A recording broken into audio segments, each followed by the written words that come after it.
Stinger is Kia's answer to cars like the BMW 4 Series Gran Coupe and Audi A5 Sportback. And if that sounds like an ambitious move for the Koreans now, it would have been unimaginable 10 years ago. Kia feels confident enough to dip a toe into premium waters, but it knows it still needs to offer something more than the competition to get buyers' attention. So the Stinger is larger, better equipped and likely to be cheaper than its German rivals. No prices yet, and narrow-range prices haven't been announced yet, but Kia suggests they'll be similar to those of the Sorento SUV when the Stinger arrives in the UK late in 2017. That suggests an entry point of just under £30,000 for the four-cylinder cars, and a top end of around £40,000 for the V6 Stinger GT. The range is slim by German standards, particularly in the UK, where the Stinger sends its power exclusively to the rear wheels through its standard 8-speed automatic gearbox. Other markets get the choice of rear or four-wheel drive.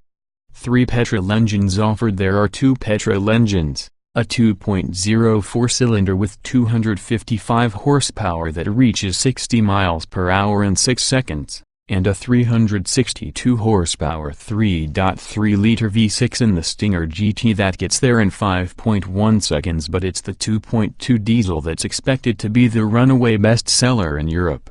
Offering 200 horsepower, superior in both cases to a 420d, it can reach 60 miles per hour in 7.7 seconds. Kia hasn't divulged CO2 and emissions data, but given the Stinger is bigger and heavier than the opposition, it's unlikely to be a class leader when it comes to beating the Taxman.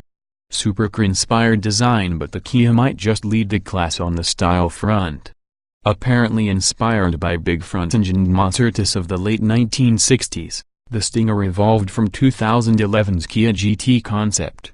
There are hints of Maserati in there, and of Audi's A7 too, while the muscular rear arches draw attention to a rear-wheel drive chassis that was tuned by a top engineer lured away from BMW's M division. Based on a limited drive in the V6 GT, he was worth whatever they're paying him. The Stinger steers cleanly, rolls little in corners, and the rear-wheel drive cars display a great balance, turning into bends without the front washing wide, and delivering great traction to power you out. You can even push the rear end wide if the mood takes you. It's genuinely good to drive, certainly far more interesting than an Audi A5 Sportback. Inspired performance. The V6 engine isn't quite so satisfying, the electronically enhanced engine noise staying rather flat throughout the rev range. But you can't fault the engine's effectiveness. With a top speed of 167 miles per hour, the GT represents a new high point for Kia performance. The elegant interior, too, is another step forward for Kia. There's nothing here to worry Audi, but in style and finish it lays waste to Jaguars.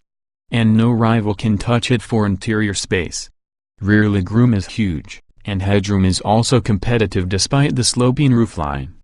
High levels of standard kit expected. The South Korean manufacturer is known for offering exceptional levels of standard kit in its cars, and the Stinger is likely to be no different.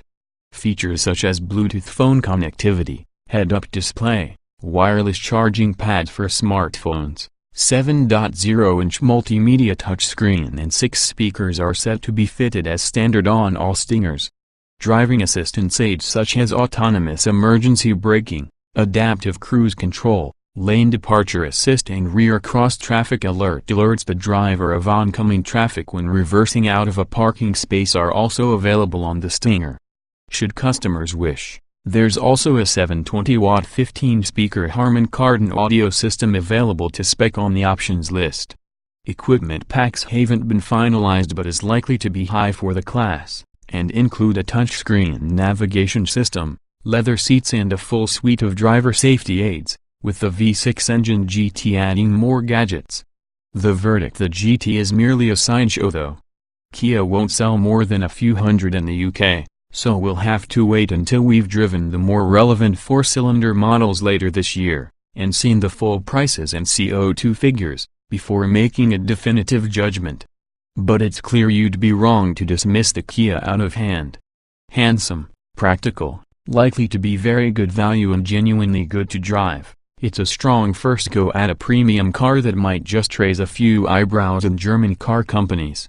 Could you live with the raised eyebrows when you told your colleagues you bought a Kia instead of a BMW 440i though? For Kia, that's the big test. We'll be among the first to drive this new model in a UK specification, so check back soon for the full Kia Stinger review. The i20 Active is available with just one engine choice, an all-new 98 bhp 1-liter turbocharged petrol which makes its debut across the i20 range in 2016. It's a characterful unit which loves to rev, delivering peak torque of 171 Nm at 1,500 revolutions per minute. The car is eager to accelerate and feels surprisingly nippy, with 0.62 miles per hour officially achieved in 10.9 seconds. The car feels much quicker than the figure suggests, however, especially traveling from 0.30 miles per hour surprisingly capable and smooth on the motorway. The i20 Active is at home in the city too.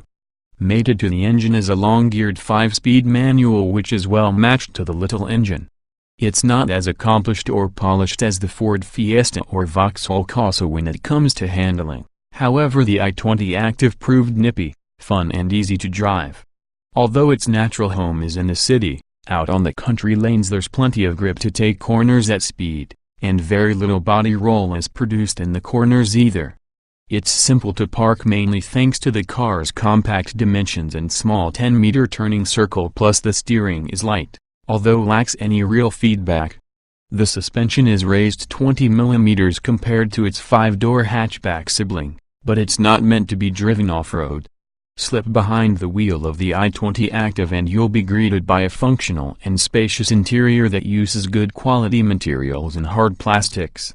It's pretty dull though, and there's not a great deal of kit offered as standard, so the center console feels bare in comparison to many of the i20's competitors. Some functions feel quite dated too, like the trip computer, and the basic stereo can be fiddly, especially if you're used to the modern-day touchscreen infotainment systems in today's cars. It's definitely not the last word in modern design. Nevertheless, the driver's seat and steering wheel are easily adjusted to find a comfortable position, and there are plenty of practical cubbies littered around the cabin where you can store drinks, your smartphone and any loose change. The ride height has also been raised in comparison to the i20 hatchback, meaning greater visibility while driving. Based on the i20 hatchback, a car which is praised for its spaciousness, it will come as no surprise that i20 Active comfort levels fare well here. Although officially a 5-seater, the rear series will only fit 3 young teenagers in at best, and even then it would be a squeeze. It's best used as a 4-seater in our opinion, so everybody is comfortable. Headroom in the rear is particularly impressive, and legroom, although possibly uncomfortable for anyone more than 6 foot over long journeys, should accommodate most. For those in the front, the seats are comfortable and supportive, and there's plenty of space for your passenger to stretch out on long journeys. Road and wind noise is kept to a minimum unless traveling at motorway speeds, and the suspension does a good job of soaking up potholes and bumps in the road. Like the engine choice, the i20 Active is limited to just one trim. Standard Hyundai i20 Active equipment, there's plenty of standard kit on offer. Providing the car's rugged looks are the 17-inch alloys, roof rails, bumpers, LED daytime running lights, skid plates and silver fuel filler cap. Inside features tech which will make life easier on the road, like DAB radio, parking sensors, cruise control, a leather steering wheel and gear knob, privacy glass and aircon. For those who like their music, there are 6 speakers on offer too, plus USB and auxiliary connections and a CD player for those who prefer their tunes old school. On the practical side, there are electric windows, numerous storage solutions, a variable boot floor and split folding rear seats all included. Plus, on the safety front you've got a tire pressure monitoring system installed, Hill Start Assist which will stop the car rolling back on hills, and seatbelt pretensioners in the front. Optional Hyundai i20 Active accessories to keep things as simple as possible for buyers. The only optional kit you'll be able to add to your i20 Active is the paintwork, which at the time of writing cost an additional £550. Hyundai i20 Active safety is disappointing. Although the new car hasn't been tested by Euro NCAP yet, the i20 hatchback was reviewed in 2015 and failed to get a full 5-star rating. It's also a shame to see many modern advanced safety systems missing from the standard specification. Many of today's cars come equipped with collision prevention systems or driver aids. Even the Vauxhall Viva City car offers lane departure warning as standard. What you will have on your i20 Active though are 6 airbags, child-proof locks on the rear doors, seatbelt pretensioners for those in the front, an alarm, tire pressure monitoring and a hill start assist system to prevent you rolling backwards. When it comes to practicality, the Hyundai i20 Active fares very well. The boot space on offer mirrors that of the i20 hatchback with 326 liters available. That's just a shade smaller than the excellent Skoda Fabia and much bigger than the Ford Fiesta and Vauxhall Corsa. Even some of its crossover rivals like the Fiat Panda 4x4 and the Nissan Juke cannot compete. To create more space, the rear seats can be folded in a 60 hours 40 minutes formation, increasing boot space to 1,042 liters. To secure your shopping, there are hooks and Velcro straps available, plus a dual boot floor, handy if you want to create a deeper load space or hide items out of view. There are plenty of practical solutions on offer, including places to store your sunglasses, magazine holders behind the front seats, a large glove box, door pockets which will accommodate a 1-liter bottle of drink, an ideal cubby for loose change, plus the USB and auxiliary ports are conveniently located for charging your various devices. All the doors open wide so getting in and out is no problem, while features like the standard cruise control, steering wheel mounted controls, electric windows and heated door mirrors make life easier while out on the road. We would have liked to see automatic lights and wipers included on the standard specification, though.